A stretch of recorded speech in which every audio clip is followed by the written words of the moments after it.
If you've ever had clients that start out really strong when they work with you and then they completely fall off and they make excuses and they stall out or they just silently disappear and ghost you, this video is for you. Now, if you've ever thought, oh my gosh, I wish more of my clients would refer me. My clients say they get great results, but they're not sending me referrals.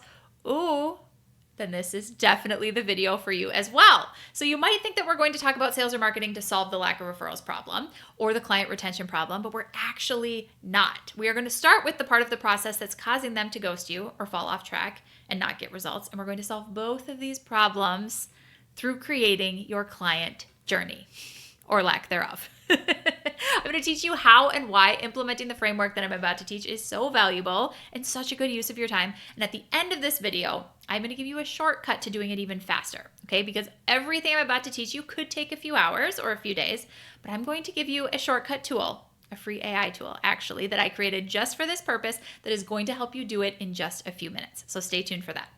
But first, before we dive into your client journey and creating this, I need to tell you why I'm here and why you should even listen to me.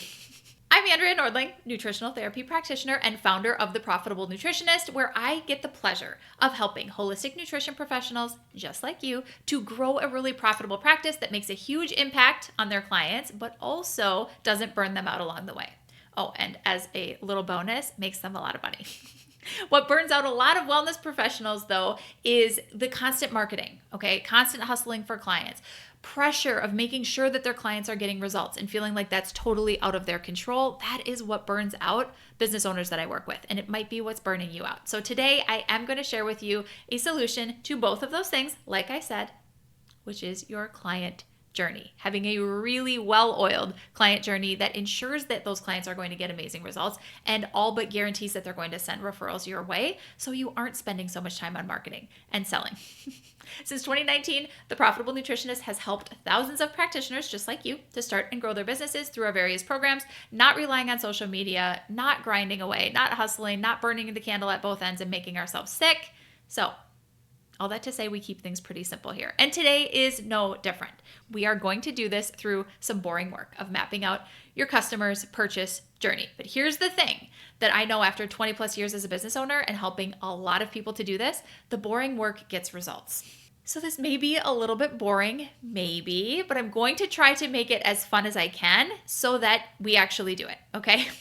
But just know that it could feel a little bit boring to detail your client journey. I know that my brain puts up a lot of resistance to this and doesn't want to spend time on the boring work, but the boring work gets results. The boring work makes money for you and gets way better results for your clients, so it is really important.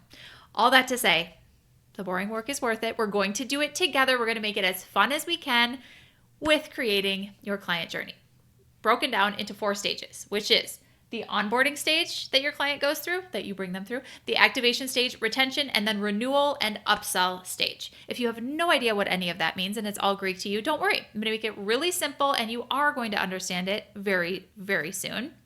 Also, this is imperative for your clients to get really good results. So it is important, but I want to make a little bit of a disclaimer here. If your business is brand new, and you haven't worked with any clients or you haven't worked with very many clients, I don't want you to get lost in the weeds on what I'm about to teach you because this is pretty advanced. Having an onboarding, a client journey that has really well thought out onboarding and activation stage and retention and upsells, that is pretty advanced. So I want you to watch this video and I want you to have it in your subconscious mind and I want you to be thinking in terms of, oh, okay, there's some nuggets here that I can be incorporating into my process now. I want you to do that, but also the most important thing for you is to have clients and bring them through a process in the beginning. It doesn't have to be the perfect process. Now, if you do have a more established business, this is for sure for you. If you have clients that are coming through continually and you are seeing that there aren't as many referrals as you want and or that they're falling off and not getting results and not staying with you all the way through, this is the reason. Because you don't have a well thought out client journey and we're going to fix it today.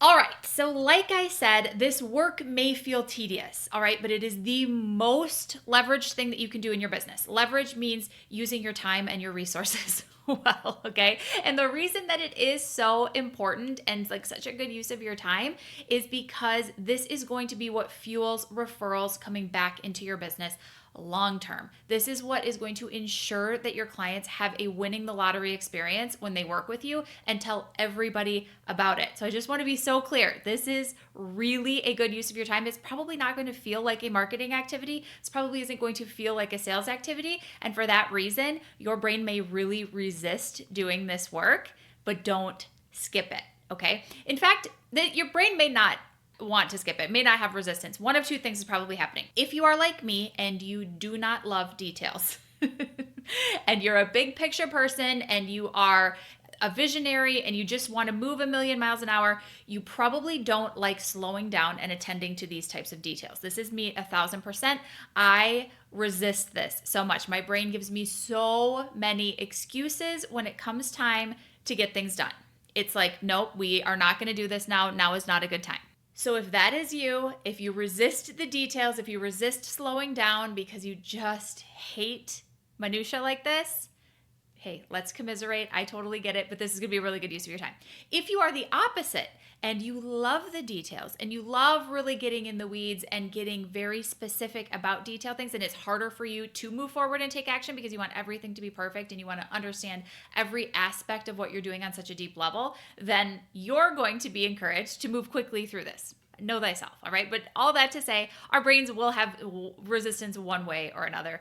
It's totally fine. It's to be expected, but we can do hard things, okay? So either you're going to move faster than you want to, or you're going to slow down when you don't want to, but this is going to be a really good activity for you, okay? And the reason it matters, like I said, is because this is going to ensure that your clients get better results when they work with you. This is going to ensure that you don't overwhelm them, but also they're making measurable progress and they feel every step of the way that they are making progress. We're going to get to that in a second. Most of the time, when clients aren't feeling like they're making results and that they're not making progress, it isn't because they actually aren't making progress. It's because they don't realize they're making progress. It's because they feel overwhelmed. It's because they are confused about the process. They don't know what stage of the process they're at. And so we, as the business owners, have this responsibility to our clients to make it a really good experience where they see how far they've come.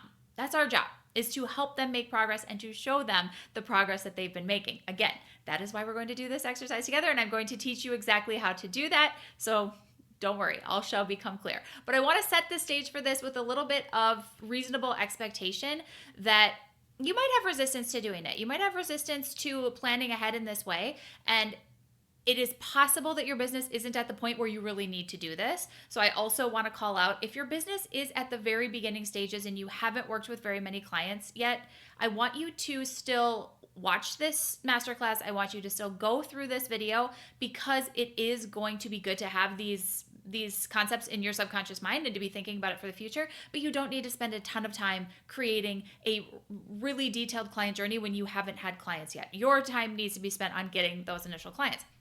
Those of you that have had a lot of clients or enough clients that you can see, oh, they're falling off sometimes. They're ghosting me. They're not getting the results that they want to get. I feel like something is a little bit broken here. I'm not getting as many referrals as I want. If that is you, then this is going to be a really, really good use of your time. Buckle in, okay? Because clarity in the process that you bring your clients through is going to increase their perceived likelihood of success. So they are going to feel much more confident that it is possible for them to get the big results that they want when they're really clear on the process. So we are slowing down here and we are really dialing in your client delivery process through their journey in these areas: the onboarding, the activation, the retention, and the renewal and upsell, okay? But the thought process in each of these stages, though what you are doing in each of these stages, and we're going to go through them one by one, though what you are doing in each of these is different, the thought that you want your clients or your customers to be having every step of the way in each of these stages is, I can do this. Okay, so that is the thought that we want them to have. I can do this. I can do this. I can do this. Look at me. I'm doing it. I can do this. Okay, so that is the experience that we're creating here by going through these stages and by really dialing in your client journey. So let's get into it. I've given all the preamble. I've sold you on why this is important as a marketing and sales activity, but also as a client delivery activity. So let's get in. What the heck does onboarding mean? I think most of us know what onboarding means, but I'm going to come at this from a little bit different angle for anybody who is watching this and thinking, I've never thought of it this way. I think and I work with a lot of people that say this, so I feel like I can make this generalization. A lot of health and wellness practitioners think, I just want to help people. I just want to help people. I don't love the business side of it.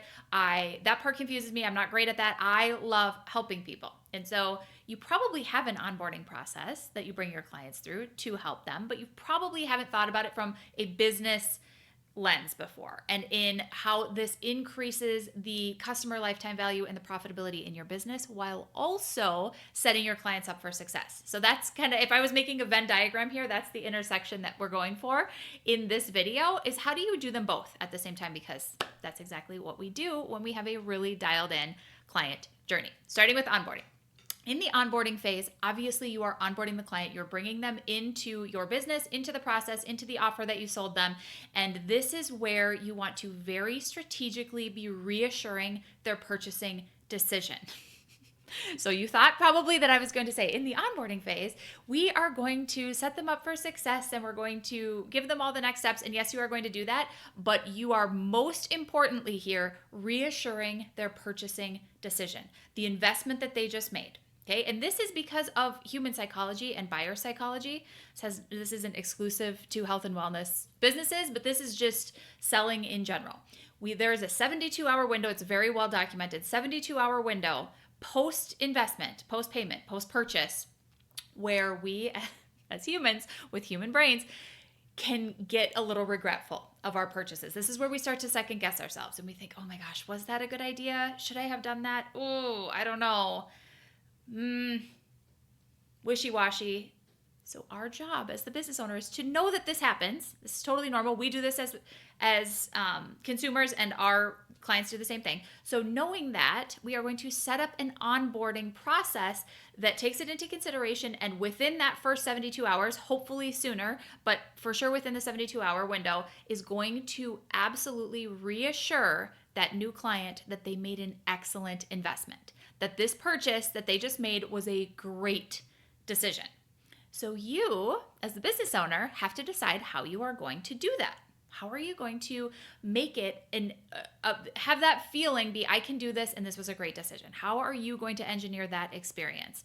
And again, I preface this entire workshop by saying, we're going to get into the details here. We're going to take some time and we're going to use our big brain and we can do this. I have a tool at the end that's going to help you do it, but first we're going to do it manually together, okay? How are you going to give them that reassurance that this was a great decision as quickly as possible? One way, I'll offer some suggestions. I've seen this done lots of different ways, but also you may have a completely new way, in which case I would also love to hear that, by the way. So please email us. I'll give you our email at the Profitable Nutritionist at the end. I would love to hear it. But how do you do that?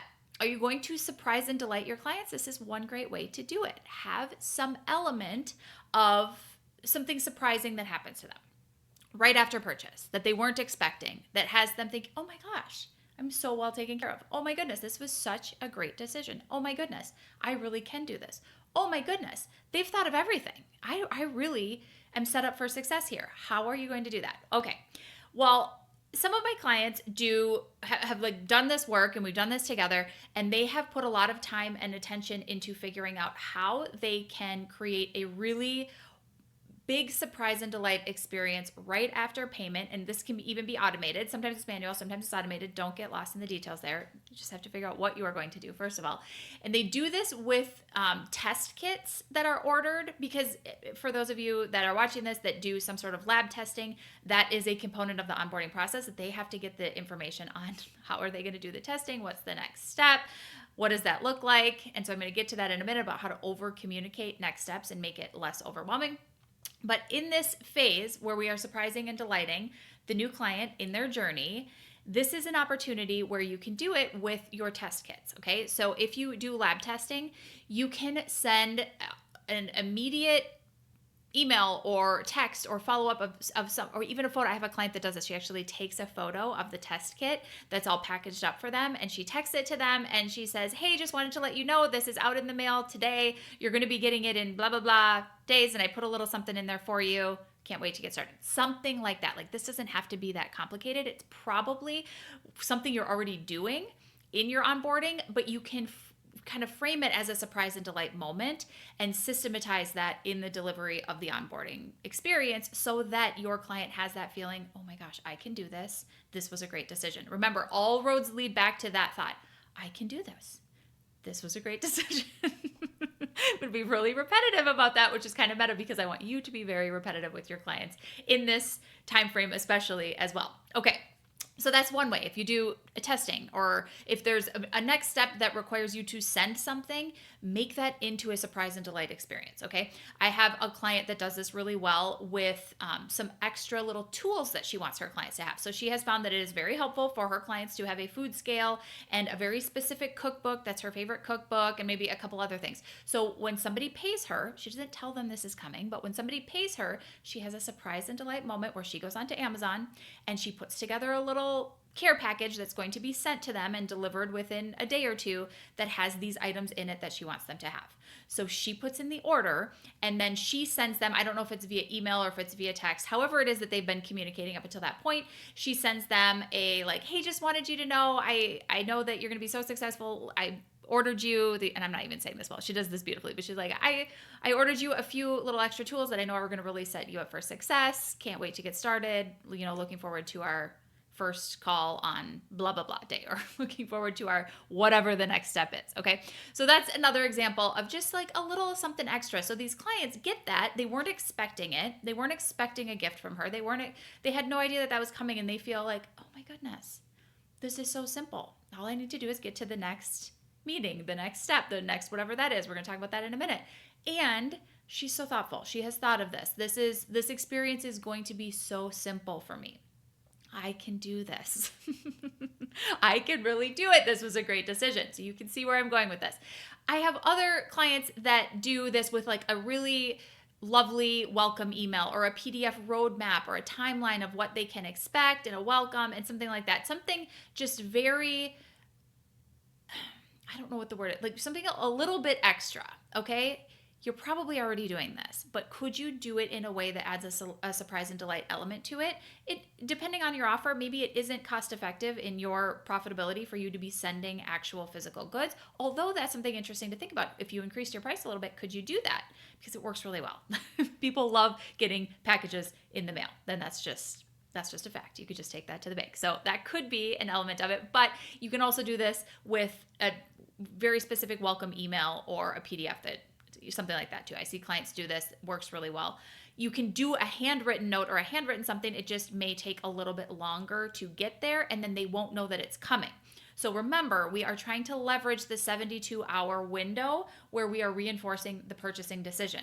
So when you are thinking about this surprise and delight element, should you choose to include it, have it be something that they're going to see sooner than 72 hours, okay? Also, in the onboarding phase, we're going to move past any surprise and delights because I know your wheels are turning on that.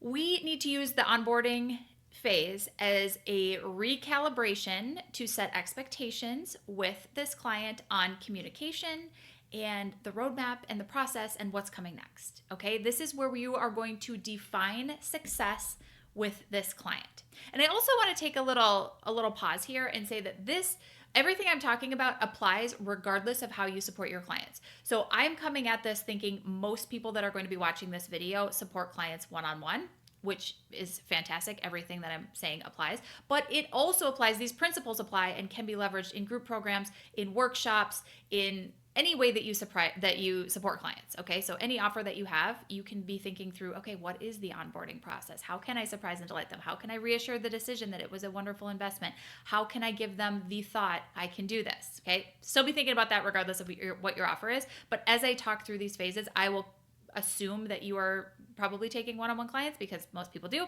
especially in the beginning. And so I will be using those examples, but just know that they work for any type of offer that you have. All right. So onboarding is when we are going to define success with the client. What outcomes do they want? You may already know this from having a discovery call with them or from other conversations, but we want to really solidify this in the onboarding phase and make it official. Make it for real, okay? What are their goals? What outcomes do they want? What are the big results? The little ones, the ones that are a little bit bigger, oh my gosh, if you could absolutely blow your mind with results, what would that look like? Take note of all of this. Get them thinking about what could be possible. Again, this is in service of the rest of your process, which we're going to get to, but also it is going to be so useful for them to be reassured in the decision that this was a great investment that they made. Okay, it also creates clarity about where they're going so that you can steer the relationship and the process further to make sure that they accomplish those goals and that we're measuring them. Again, we're going to talk about that in a second. But this is your moment to define success with the client. What outcomes do they want? Reflect it back to them. Talk about it. Explore it. Come at it from, different angles. Be really curious about it. This big North Star, whatever their biggest goal is, their biggest why, this is what you are going to track progress on and then work toward this goal continuously. So the rest of your process is really going to be dependent on you knowing what success is for that client.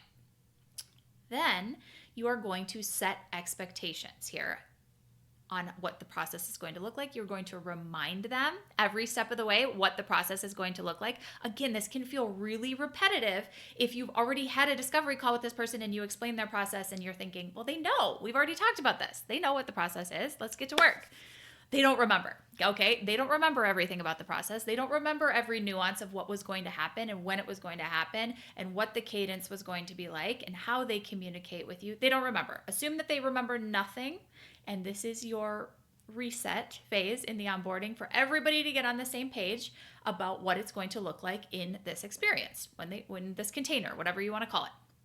This is where you also can set expectations about communication preferences. So when I was outlining this and I was thinking about what I wanted to talk about, I was reminded of a conversation that I had with a client of mine who was putting a lot of effort into her client journey, and she was killing it with the client journey.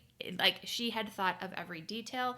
She was like, this is incredible because they are having surprise and delight. The referrals are coming in. They're getting way better results. Like, it's so good. She said, but there's one part of this that I'm really stuck on, which is how often I follow up with the clients. She's like, I'm not finding a cadence that works for everybody. Some people really want me to check in regularly with them, and the accountability is really important to them and they really value that. And then there's others that I'm getting the feeling like they don't really want to be bugged as much, or like I am bugging them when I follow up with them, and I'm trying to figure out how to make it all work in the middle, and it's just frustrating. I was like, okay, well, let's look at the onboarding process and let's have part of that process and part of the script. I don't know, a script that you bring it through. Whatever it looks like in your conversation when you're onboarding your clients, whether that's written, whether that's a conversation. Hopefully it's a two-way conversation at this point. If you're doing one-on-ones especially, ask them.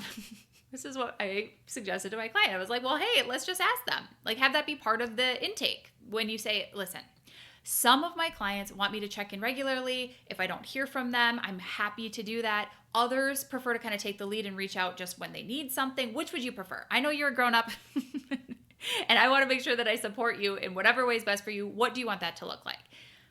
Have that conversation, okay? So that you know from the very beginning what their communication preferences are. Now, maybe this isn't a problem you've ever had before with clients and you're not worried about it at all, but I bring it up as an example, in which case then don't even worry about that. But if this is something that comes up for you where you think, oh my gosh, if I haven't heard from them, am I supposed to bug them? If you have any of that drama, this is a great opportunity to get on the same page about the communication preferences of that client. Now, I'm not saying that you should completely change all of your standards of how you work in your business and all of the boundaries that you have to accommodate everybody's preferences. But I think a reasonable conversation here would be great for a lot of people. It removes the guessing game later, and it builds trust immediately with that client that they are going to be able to contact you within reason, within whatever boundaries you set when they need to. It also helps prevent ghosting and confusion later in the retention phase, which we're going to talk about. Okay, so bottom line here in your onboarding is you are strategically thinking, how can I reinforce the belief that they made a great purchase decision and that they can do this?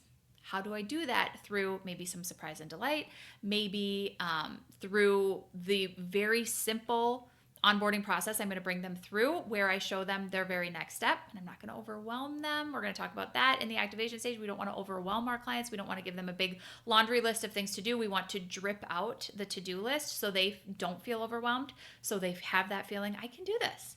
I can do this. Remember, our goal here is for them to constantly be thinking, I can do this. Over communicate, give them their next steps, give them the next thing that they need to do, and train them on exactly what that is, how to reach you, what that looks like, but give them the one next step so that they don't feel overwhelmed. Okay. That is what you are doing in your onboarding phase. And you are doing it really imperfectly at first, especially if you haven't done this a bunch of times before. It's going to feel really imperfect. It might feel a little bit clunky, but know that putting a little bit of thought into this is going to set up your clients for such success. And then obviously that's going to come back as referrals in your business. Maybe not obviously. I shouldn't assume that that's obvious, but let me just say this will come back as referrals in your business because your clients will get better results and they will tell all their people about it.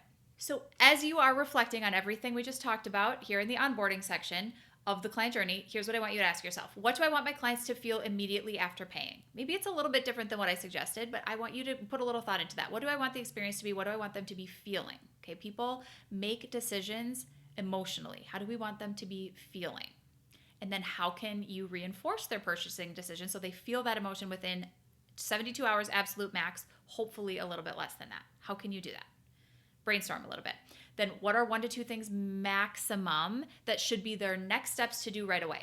When you're onboarding your clients, you can't give them 5 to 10 things that they need to do next in a long checklist. They will look at that and they will have a meltdown internally and think, oh my gosh, this is going to be so hard. Oh no, what have I done? We don't want that. We don't want overwhelm. We need to have 1 to 2 things maximum that are their next steps, which brings us to what we're going to talk about in activation, and that's giving them a quick win. So you want to have 1 to 2 things max. How will I gather their communication preferences to set the expectation for further communication and make that smoother in the long run? These are all questions I want you to ask yourself and answer those before we move into the activation stage. Phase 2, activation. So now you've put some thought into your onboarding phase of your client journey. We're getting into activation. What the heck does activation mean? Activation, as I am going to define that for us, because I think with the health and wellness business, this is the most useful definition of it. Activation is delivering the first win. Big air quotes on win.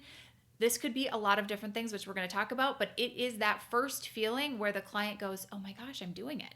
I'm doing it. Look at me. I'm doing it. And the reason this is so important to think through is because we want this win to happen as fast as possible.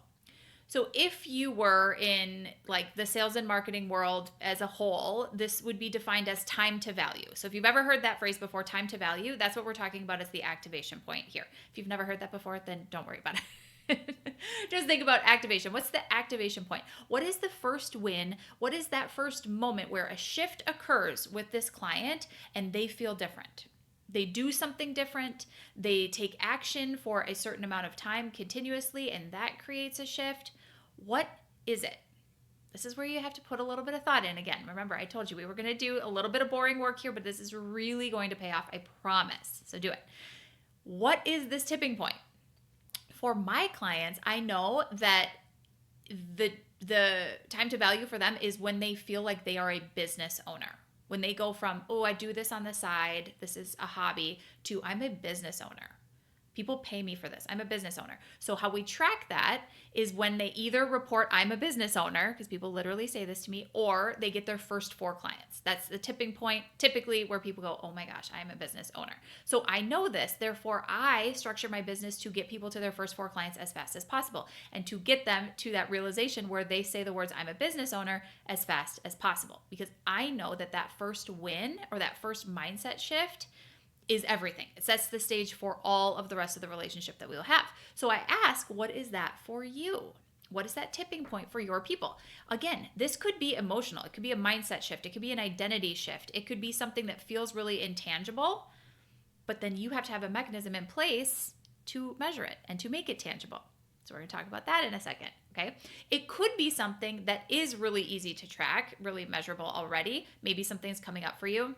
I know that a lot of clients that I work with have a hard time with this at first because they're trying to think through what is a health change that every single one of my clients could make. And how could they make it quickly? And the truth is that probably doesn't exist because everybody's different. Everyone's situation is different. Everybody's body's different. We know that.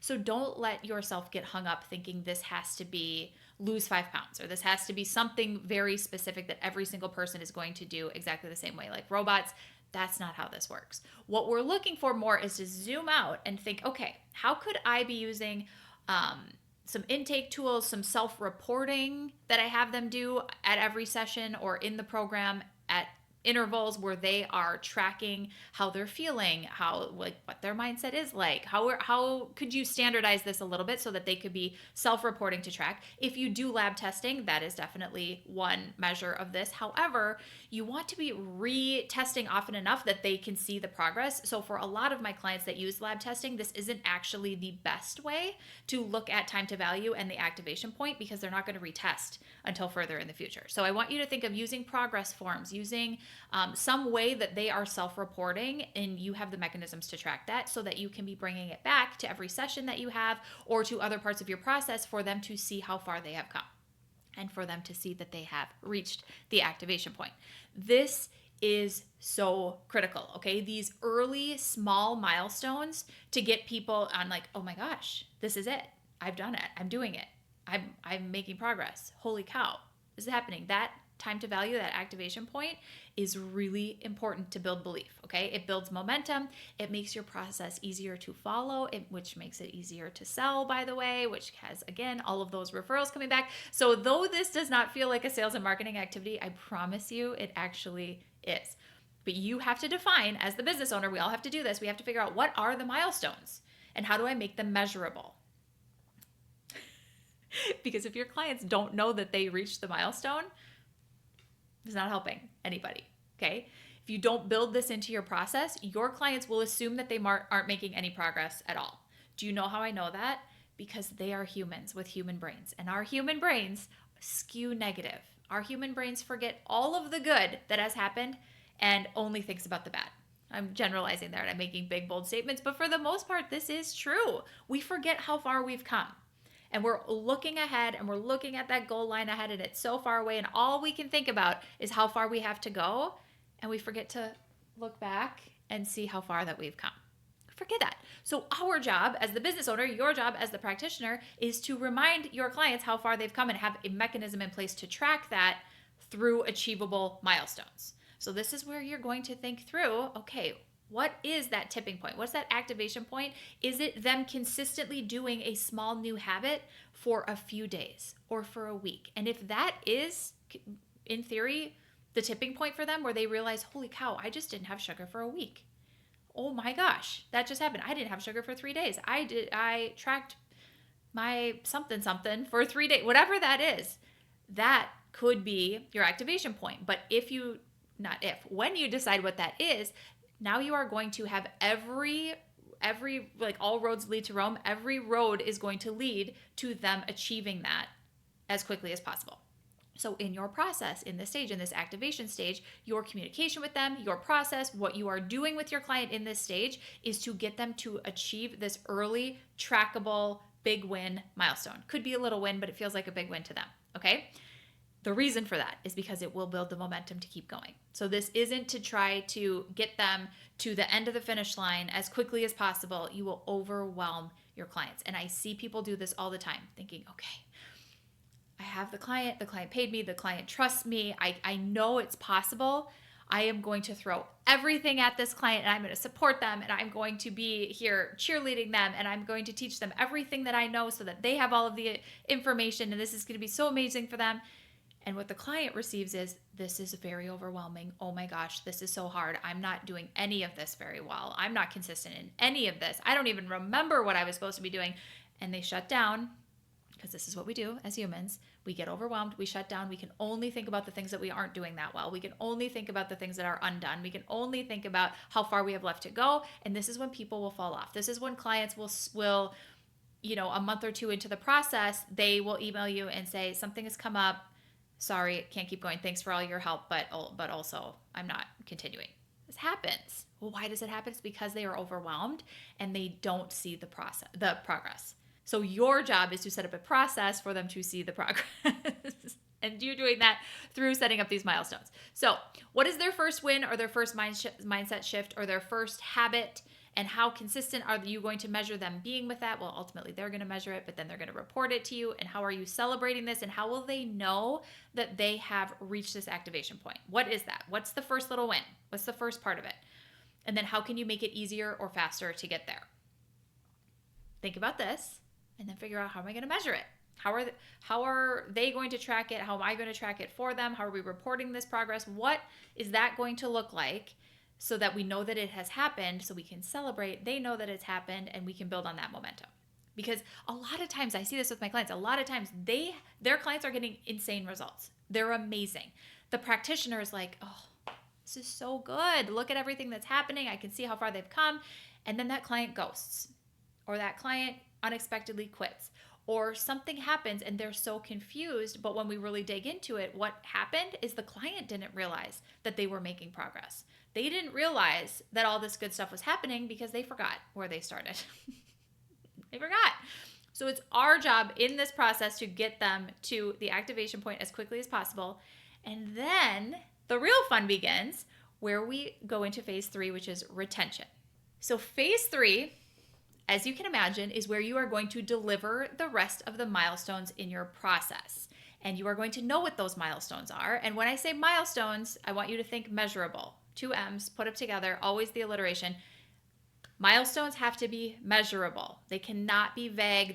There cannot be a gray area here for you or for the client to think, have I done this? Did I accomplish that? Did that happen?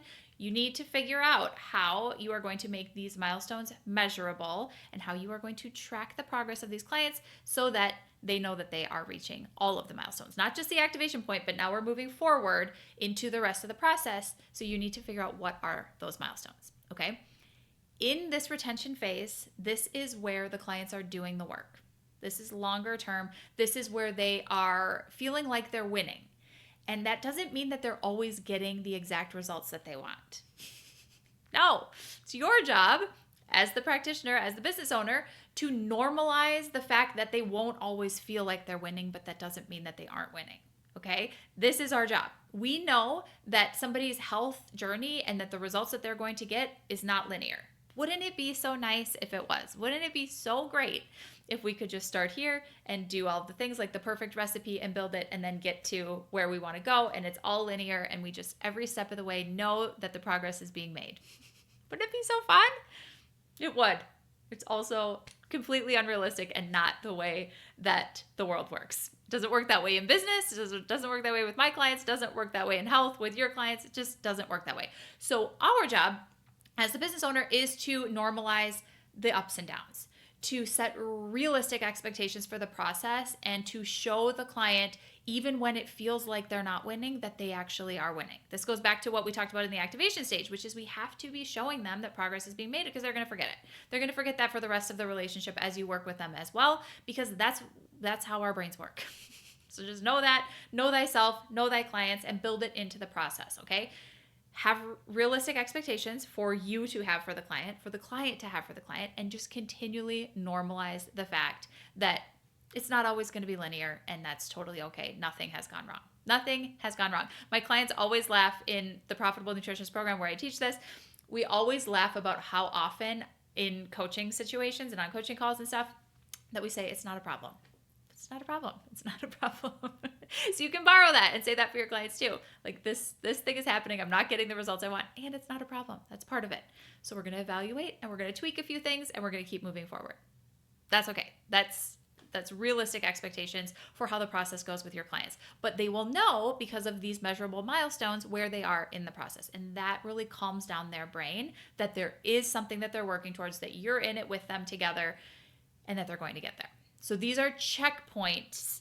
I think of like you adding in checkpoints. This is an opportunity for you to do that within the milestones. Again, have assessment. Some of my clients use something called the Nutritional Assessment Questionnaire. It's called the NAC. That's what I use as an NTP.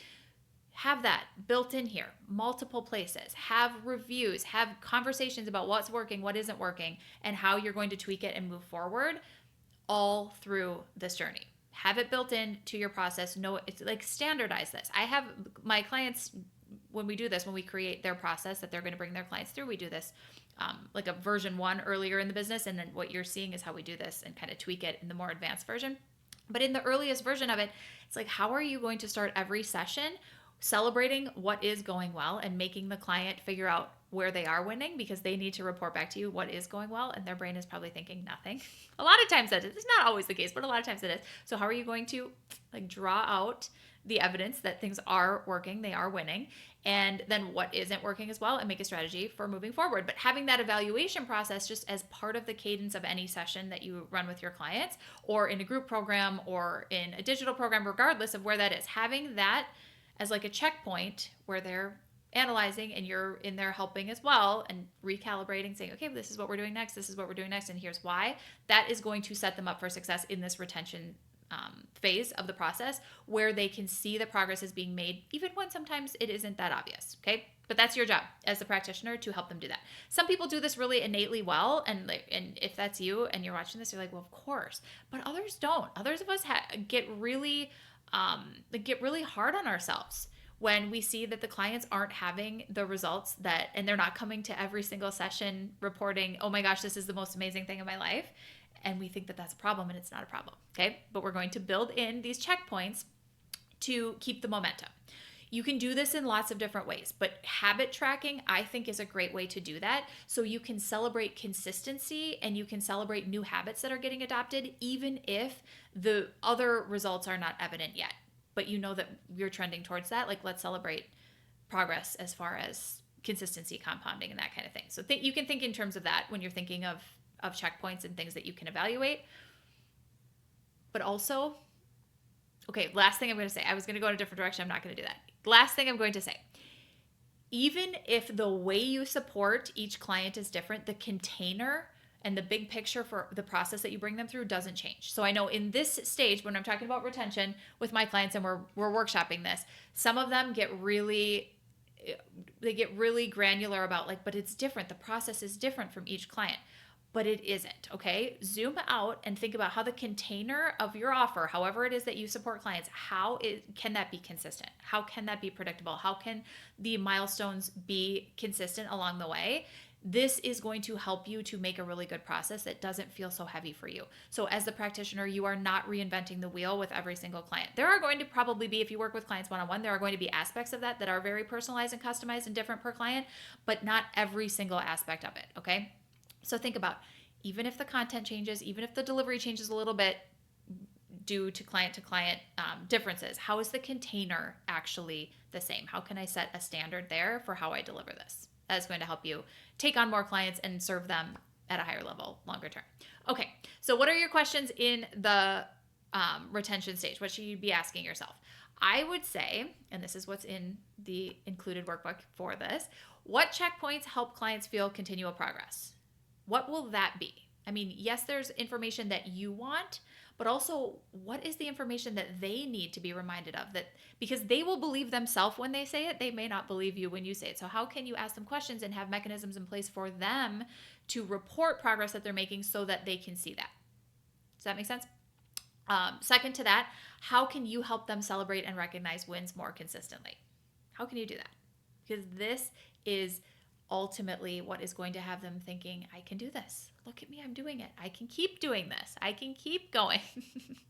Which brings us to, how can you set reasonable expectations for highs and lows? Because it absolutely will happen, so that your clients don't feel discouraged when they aren't seeing the wins. When they're in the lows, how can that just feel like it's part of the process instead of something going drastically wrong? How can you set that up for success?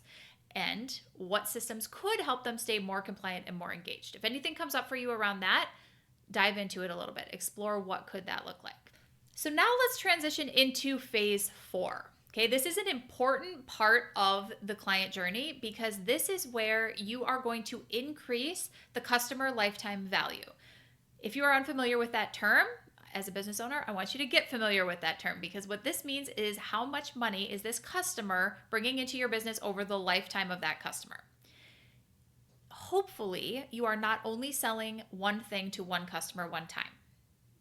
And the reason for that is because it is so much easier to resell a current client or a current customer that already has affinity with you, that already knows, likes, and trusts you and is getting results, it is so much easier to sell something else to that person than it is to bring in a fresh, cold lead or a new customer. To acquire a new customer is harder to do than reselling an existing customer. That's what I want to say there. So thinking in terms of what is the lifetime value of this customer is a really good question to ask. And that means that we need to ask, how does that person purchase more from you? What does that look like? And are you exploring all opportunities for that person to purchase more from you? Some of the clients I work with don't do this at all, and this is really a light bulb moment for them. So let's talk about it. What can this look like? It can look like your clients renewing with you for the existing offer that you already have. They just renew and you resell them the same offer. And that is a great place to start if you don't have other continuity offers in your business. And for a really simple business model, this is what most of my clients do, especially at the beginning of their business, is they just resell the same offer to the client again.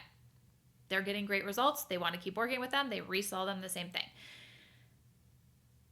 Okay, before we move forward though, I know that I was going to wait to say this, but I'm going to just say it now. I know that your brain could be really having a little bit of a tantrum and thinking, oh my gosh, but if they were supposed to get results the first time, why would they keep working with me? Well, that's why we're talking about this, and that is what you are going to explore, okay? Why would they keep working with you? I'm thinking of a client of mine that does this really, really well. She has a 3-month offer of nutritional therapy, and she sells the clients the first 3 months, but she tells them in the sales process before they've even purchased, she's talking about them talking about their big goals with them. She's bringing them through the exercise that I kind of laid out earlier, where they're talking about what are the results that would really blow your mind. I know what these acute results are that you want, but like longer term, what could this look like? What would just blow your mind if we could achieve it later, maybe a year from now? What would that look like? And so she has them thinking in those terms even before they've purchased from her. When they purchase her 3-month offer, she's talking every step of the way about how after 3 months, they can focus on XYZ. They can focus on XYZ.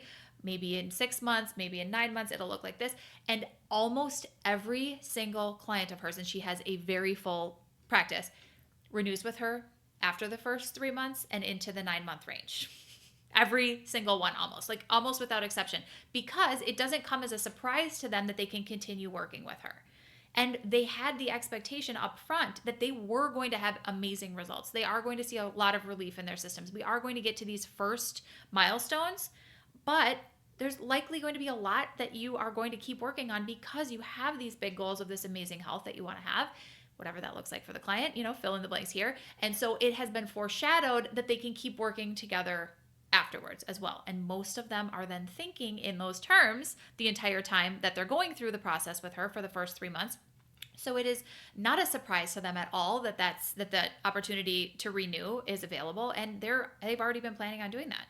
They're getting amazing results. On the sessions that she has with her clients, she's talking about, oh my gosh, look at how far you've come. Look at this progress. She's weaving that in. And then she's also telling them, we don't need to be even worried about this big result that you want to get in the future. That's looking like it's inevitable because of look at how much progress you're making.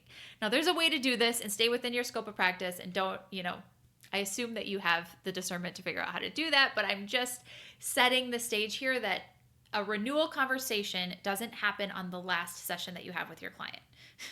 But a lot of people do that, okay? They think, well, I'm not going to be salesy with them. I don't want them to feel pressured, like we have to keep working together, and I don't want to make this weird, so I'm not going to have any sales conversation with them again until the very last session. Then I'll tell them, well, if you want to keep working together, here's what we can do. And then that's when they present the option to keep working together. But the reason that doesn't work very well for most people is because that client has already been feeling the pinch that they're almost done. They've been already feeling like, oh my gosh, I have so much I still want to do. I haven't used this time to the maximum that I wanted to. I haven't maximized it. I haven't maximized the resources. They're probably really hard on themselves already about what they should have done or how they should do it differently, or we're almost done. And so they have not prepared themselves to continue working. They've already decided it's over. And so from that point of view of this is over, I've already decided, I have a contingency plan of what I'm going to do afterwards. They're not thinking about continuing working with you at that point.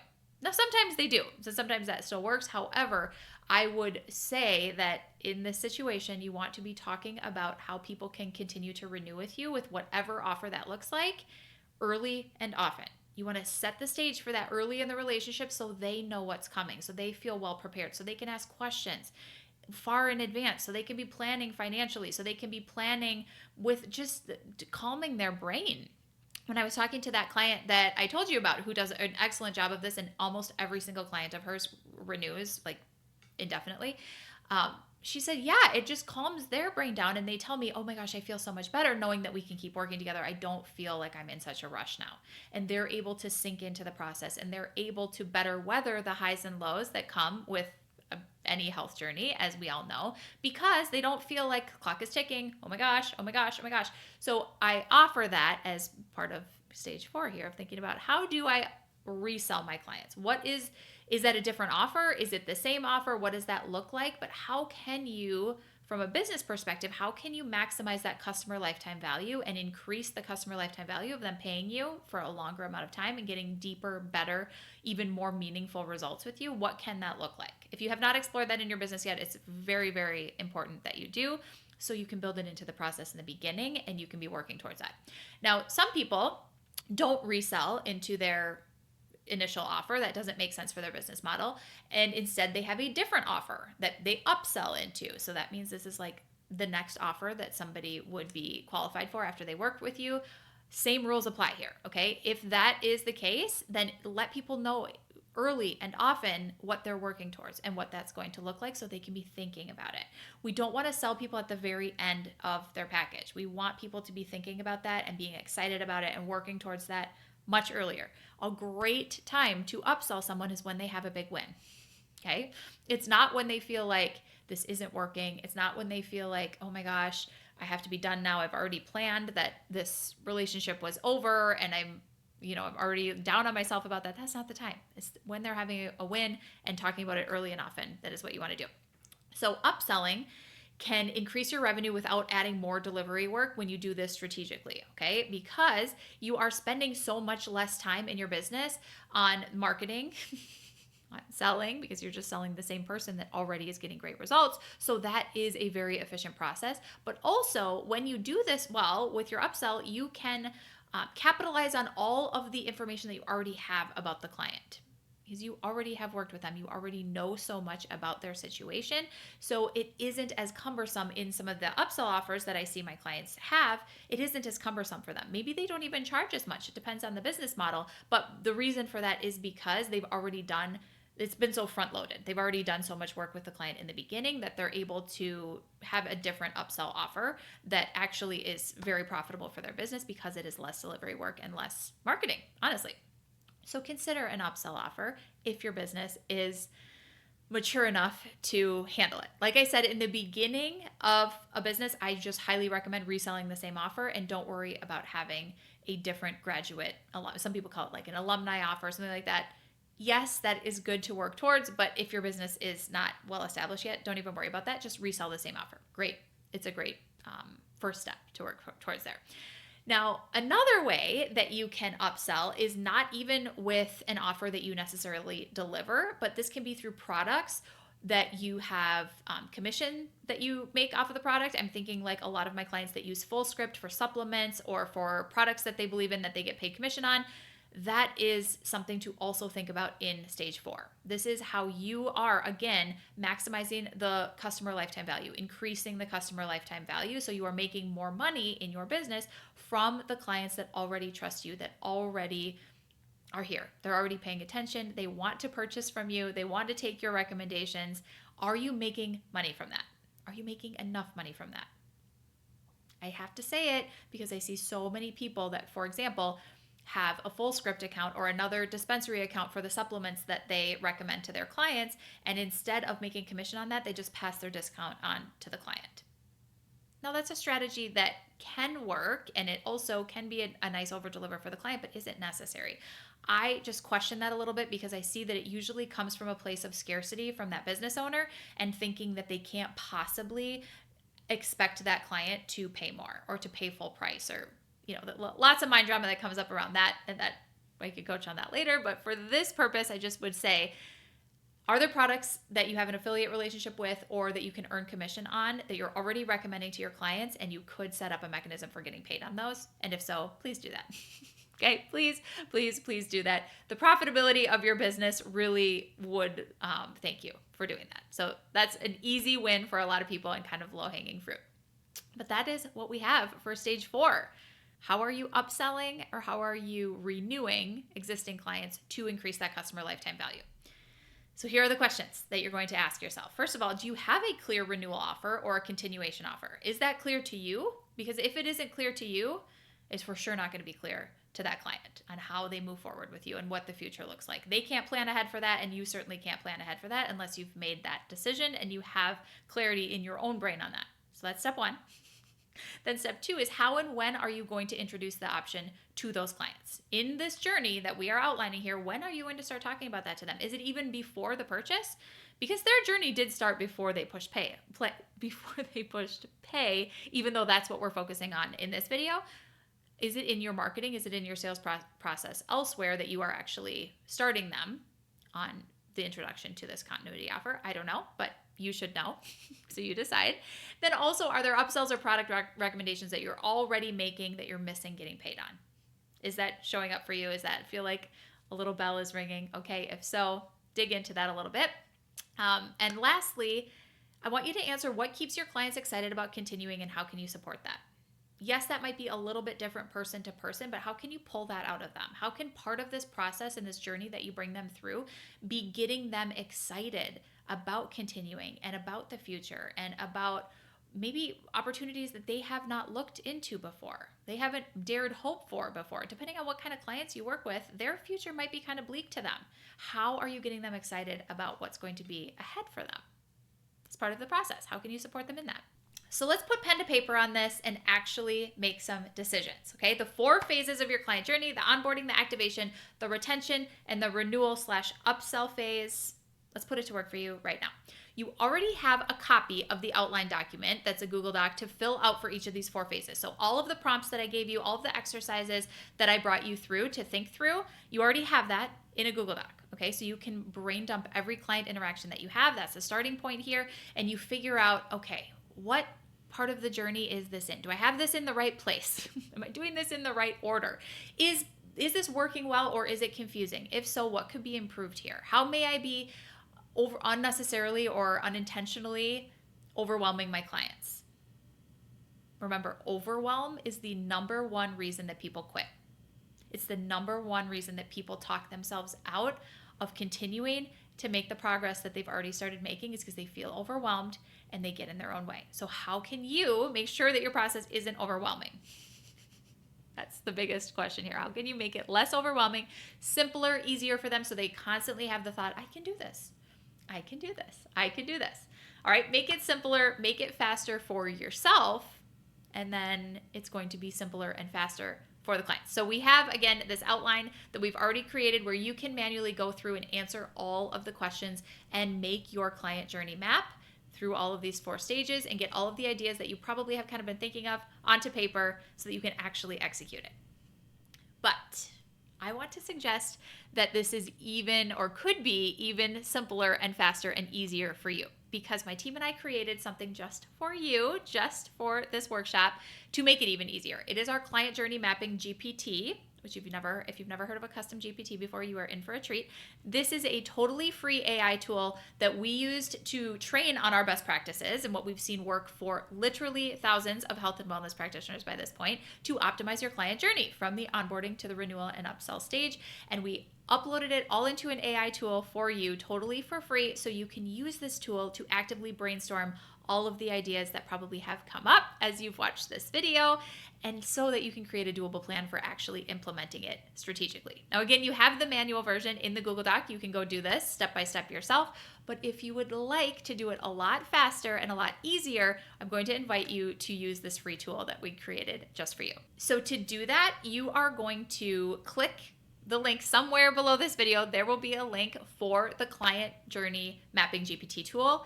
Click that link, follow the instructions on the page that it will bring you to, and within 20 seconds, you're going to be inside the AI tool and able to start brainstorming on this.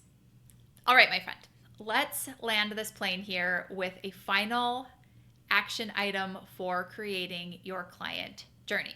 I want you to take all of the ideas that you have and anything that you create with the custom AI tool that we made for you or with the Google Doc as you start to create this journey and take all of your ideas and put them into a plan. I want you to take a deep breath and spread it out, okay? Start right away.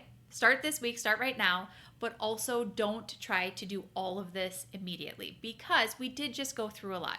The purpose of this is for you to see the big picture and you to see all 4 stages so that you can see how they work together and how actually doing a dedicated client journey like this and putting some thought and attention into it is going to make it such a better experience for your clients so that they stay engaged, so that they don't fall off, so that they get better results and continue to renew and continue to pay you and send all the referrals your way. But with that being said, it is not going to be realistic to do all of this at once. So don't try to, okay? Keep it simple. Make a very doable plan for yourself to maybe do one improvement each week. Maybe take one chunk to do each week over the course of a few months, or even spread it out longer if that is what you need to do in your schedule. Make progress at it, but don't feel like this is something that you are going to just create overnight. Okay, you have to keep it simple for yourself, just like we don't want to overwhelm your clients and we don't want to give them a to-do list that's 10 items long and expect them to just go tackle it. Don't do that to yourself either, okay? If this video helped you connect the dots on why your clients might not be getting the results that you know are possible for them, why they might be falling off, and then how to fix it, hit the like button and subscribe, because this is what we do here at the Profitable Nutritionist, strategy that is doable and simple, just like this. If you are a holistic nutritionist or health coach and you're appreciating this simple strategy because you want to grow your income with a business that doesn't rely on social media, for example, it doesn't rely on you hustling and burning the candle at both ends and sacrificing your own health and sanity along the way, then it sounds like you would be the perfect candidate to join us in the Profitable Nutritionist program, because that is exactly what we do in the program. I bring you through step by step exactly how to create a business that fuels your life. It doesn't take it over. That supports your health. It doesn't sabotage it. You can learn more about the full program. You can even book a short sales call where we can discuss whether or not the program would be a good fit for you. And you can do that at theprofitablenutritionist.com/join. The link is also in the description of this video.